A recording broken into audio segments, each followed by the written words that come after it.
ಎಲ್ರಿಗೂ ನಮಸ್ಕಾರ. ನಾನು ಲೀಲಾ. ಫಸ್ಟ್ ಟೈಮ್ ಯಾರಾದರೂ ನನ್ನ ವೀಡಿಯೋ ನೋಡ್ತಾ ಇದ್ದರೆ ಸಬ್ಸ್ಕ್ರೈಬ್ ಮಾಡ್ಕೊಳ್ಳಿ ಪ್ಲೀಸ್. ಇವತ್ತು ನಾನು ಅತ್ತಿಯಂತೆ ಮೃದುವಾಗಿ ಬರಲು ಯಾವ ಥರ ಇಂಗ್ರೀಡಿಯೆಂಟ್ಸ್ ಹಾಕಬೇಕು, ಎಷ್ಟು ಅಳತೆಯಲ್ಲಿ ಹಾಕಬೇಕು ಅಂತ ನಾನು ತೋರಿಸ್ಕೊಡ್ತಾ ಇದ್ದೀನಿ. ಇಲ್ಲಿ ಸೇರ್ವಾ ಜೊತೆ ಇಡ್ಲಿ ಕಾಂಬಿನೇಷನ್ ತುಂಬ ಚೆನ್ನಾಗಿರುತ್ತೆ. ನಾನು ಇಲ್ಲಿ ಸೇಲಂ ಅಕ್ಕಿ ತೊಗೊಂಡಿದ್ದೀನಿ ಅಥವಾ ಇಡ್ಲಿ ಅಕ್ಕಿ ತೊಗೊಂಡಿದ್ದೀನಿ. ಇದನ್ನು ನಾನು 3 ಬಟ್ಲು ಹಾಕ್ತಾಯಿದ್ದೀನಿ.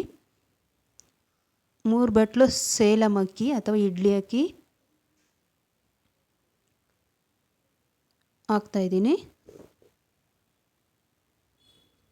ಇದಕ್ಕೆ ನಾನು 3/4 ಬಟ್ಲಷ್ಟು ಉದ್ದಿನ ಕಾಳು ಅಥವಾ ಉದ್ದಿನ ಬೇಳೆ ಹಾಕ್ತಾಯಿದ್ದೀನಿ.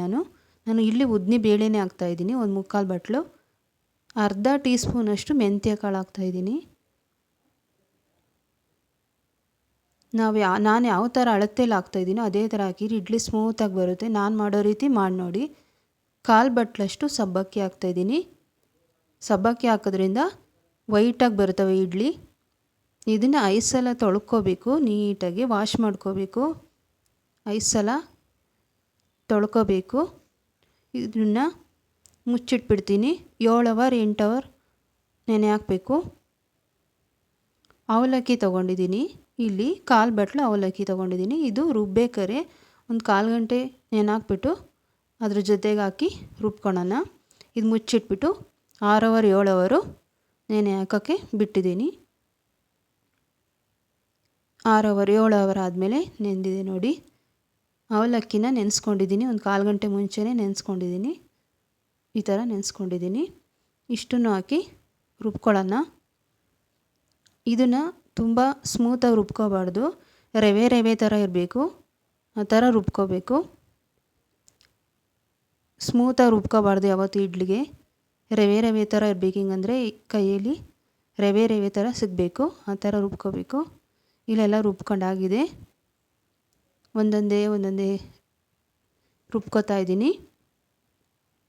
ರುಚಿಗೆ ತಕ್ಕಷ್ಟು ಉಪ್ಪು ಹಾಕಿ ನಾನು ಕೈಯಲ್ಲೇ ಇದನ್ನು ನೀಟಾಗಿ ಕಲಿಸ್ಕೊಂಡು, ಕೈಯಲ್ಲೇ ಕಲಿಸೋದ್ರಿಂದ ಇಡ್ಲಿ ಚೆನ್ನಾಗಿ ಉಬ್ಬಿ ಬರುತ್ತೆ. ಇದನ್ನು ಓವರ್ ನೈಟ್ 8 ಅವರು ಸೈಡಿಗೆ ಎತ್ತಿಟ್ಬಿಡ್ತೀನಿ.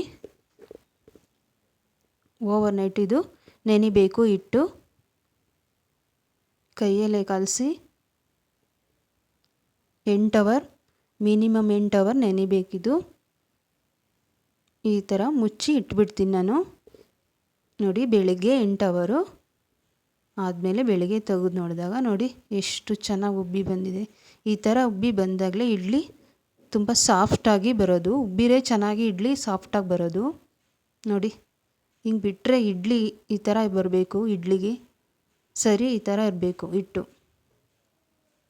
ನೋಡಿ, ಇಡ್ಲಿಗೆ ಈ ಥರ ಇಟ್ಟು ಸೌಟಲ್ಲಿ ಬಿಡ್ತಾಯಿದ್ರೆ ನೋಡಿ ಹಿಂಗೆ ಬರಬೇಕು. ಇದು ಪರ್ಫೆಕ್ಟಾಗಿ ಬಂದಿದೆ. ಈ ಥರ ಇರಬೇಕು ಇಡ್ಲಿಗೆ ಬಿಟ್ಟರೆ ಸೌಟಿಂದ. ಸ್ಟೌವಲ್ಲಿ ನಾನು ಸ್ಟವ್ ಹಚ್ಕೊಂಡಿದ್ದೀನಿ.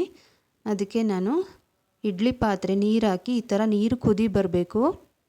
ಇಡ್ಲಿ ಮಾಡೋಣ ಬನ್ನಿ. ನೀರು ಕುದಿದಾದ್ಮೇಲೆ ಇಡ್ಲಿ ಪ್ಲೇಟ್ಗೆ ಸ್ವಲ್ಪ ಎಣ್ಣೆ ಸವರಿ ಈ ಇಡ್ಲಿ ಹಿಟ್ಟನ್ನು ಹಾಕ್ತಾಯಿದ್ದೀನಿ. ಒಂದೊಂದೇ ಸೌಟು ಇಡ್ಲಿ ಹಿಟ್ಟನ್ನು ಹಾಕ್ತಾಯಿದ್ದೀನಿ. ಅದು ನೀರು ಕುದೀತಾ ಇರಬೇಕು ಚೆನ್ನಾಗಿ, ಕುದಿದಲೇ ಹಾಕ್ಬಾರ್ದು.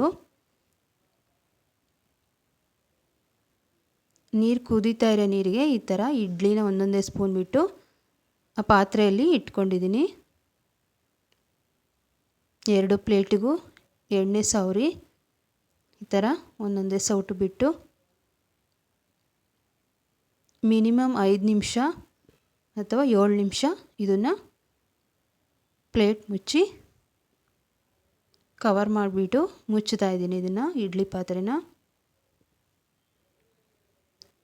5 ನಿಮಿಷ ಬಿಡಬೇಕಷ್ಟೇ. ನೋಡಿ, ಈ ಥರ ಮುಚ್ಚಿ ಇಟ್ಬಿಡ್ತಾ ಇದ್ದೀನಿ. 5 ನಿಮಿಷ ಬೇಯಲಿ. ಇದು ಮಿನಿಮಮ್ 5-7 ನಿಮಿಷ ಸಾಕು, ಬೆಂದ್ಬಿಡುತ್ತೆ ಇಡ್ಲಿ. ನೋಡಿ, ಬೆಂದಿದೆ. ನೋಡಿ, ತೆಗೆದು ನೋಡ್ತಾ ಇದ್ದೀನಿ. ಇನ್ನು ಮುಟ್ಟಿರೆ ಬೆಳ್ಳಿಗೆ ಅಂಟಬಾರ್ದು. ಹಿಂಗೆ ಮುಟ್ಟಿ ನೋಡಿದಾಗ ಇಡ್ಲಿ ಬೆಂದಿದೆ ನೋಡಿ, ಅಂಟಬಾರ್ದು ಅದು. ಬೆಂದಿದೆ ಅಂತ ಅರ್ಥ. ಇಡ್ಲಿ ಬೆಂದಿದೆ, ತೆಗೆದು ಬಿಡೋಣ. ಇದನ್ನು ಪ್ಲೇಟಿಗೆ ಸರ್ವ್ ಮಾಡ್ಕೊಳ್ಳೋಣ.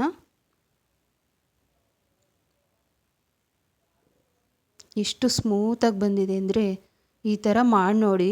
ಇಡ್ಲಿ ಯಾಕೆ ಕೆಡುತ್ತೆ ನೋಡಿ. ಇಡ್ಲಿ ಬರಲ್ಲ ಅಂದರೂ ಆರಾಮಾಗಿ ಮಾಡ್ಕೋಬೋದು. 5 ಇಡ್ಲಿ ತಿನ್ನೋದಾಗೆ 10 ಇಡ್ಲಿ ತಿಂತಾರೆ ಈ ಥರ ಮಾಡಿಕೊಟ್ರೆ ನೀವು. 15 ಇಡ್ಲಿನೇ ತಿಂತಾರೆ ಬೇಕಾದ್ರೆ ಈ ಥರ ಇಡ್ಲಿ ಮಾಡಿಕೊಟ್ರೆ, ಬೇಜಾರೇ ಅನಿಸಲ್ಲ. ನೋಡಿ ಎಷ್ಟು ಸ್ಮೂತಾಗಿ ಹತ್ತಿ ಹಂಗೆ ಬಂದಿದೆ, ಮೃದುವಾದ ಇಡ್ಲಿ ನೋಡಿ ಇಷ್ಟು ಚೆನ್ನಾಗಿ ಬಂದಿದೆ. 5 ಇಡ್ಲಿ ತಿನ್ನೋದಾಗ 10 ಇಡ್ಲಿ ತಿಂತಾರೆ ಆ ಥರ ಬಂದಿದೆ ಇಡ್ಲಿ. ಇವತ್ತಿನ ಇಡ್ಲಿ ನಿಮಗೆ ಇಷ್ಟ ಆದರೆ ಲೈಕ್ ಮಾಡಿ. ಇದ್ರ ಜೊತೆ ಸೇರ್ವ ಹಾಕಿ ತಿಂತಾಯಿದ್ರೆ ಬಲು ರುಚಿಯಾಗಿರುತ್ತೆ. ಇವತ್ತಿನ ಇಡ್ಲಿ ನಿಮಗೆ ಇಷ್ಟ ಆದರೆ ಲೈಕ್ ಮಾಡಿ, ಕಮೆಂಟ್ ಮಾಡಿ, ಸಬ್ಸ್ಕ್ರೈಬ್ ಮಾಡಿ ಪ್ಲೀಸ್. ಇಲ್ಲಿವರೆಗೂ ವಿಡಿಯೋ ನೋಡಿರೋದಕ್ಕೆ ತುಂಬ ಧನ್ಯವಾದಗಳು. Thank you very much.